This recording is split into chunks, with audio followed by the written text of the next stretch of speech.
Berbagai cara dilakukan untuk mengedukasi masyarakat dalam merawat hewan peliharaan dengan baik dan benar. Salah satunya yaitu lewat kontes ketangkasan anjing.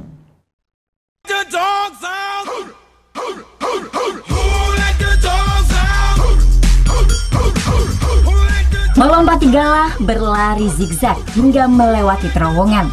Yap, itulah sebagian kecil rintangan yang harus dilewati anjing-anjing peliharaan ini. Bertempat di salah satu mal di Kuta, kontes adu ketangkasan anjing ini sengaja digelar untuk memenuhi hasrat para pecinta hewan anjing di Pulau Dewata. Tak hanya ketangkasan yang dinilai, kekompakan dengan pemilik pun juga menjadi penilaian utama.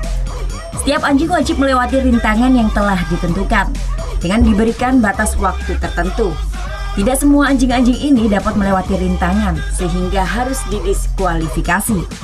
Kontes adu ketangkasan anjing ini diikuti oleh semua jenis terah anjing, baik peranakan maupun anjing lokal, salah satunya anjing Kintamani. Kontes ini merupakan salah satu kegiatan yang dilaksanakan Perkumpulan Kinologi atau Perkin Bali sebagai langkah edukasi kepada masyarakat akan pentingnya merawat hewan peliharaan dengan baik dan benar. Ini kan Bali ada terjangkit rabies. Kita juga mengharap kepada masyarakat biar rabies itu dimusnahkan dari Bali, dari contoh. Oke, itu dia untuk peserta dari medium ya. Pelihara dengan baik. Salah seorang peserta mengaku butuh waktu 10 bulan agar anjing peliharaannya bisa beratraksi dengan lincah. Selain latihan rutin, proses pendekatan dengan anjing merupakan faktor penentu keberhasilan. Yang penting anjingnya dulu, baru kita tidak bisa masukkan ke kehendak. Kalau anjing yang mendukung, Pak. Kalau basic berdian ya 10 bulanan. Kalau kita betul-betul kita pegang.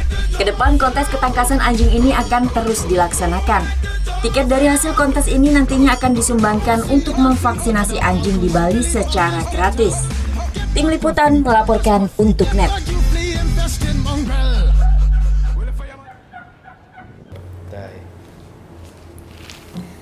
Udah selesai kan nontonnya? Nah, jadi jangan lupa buat like, komen, dan subscribe ya.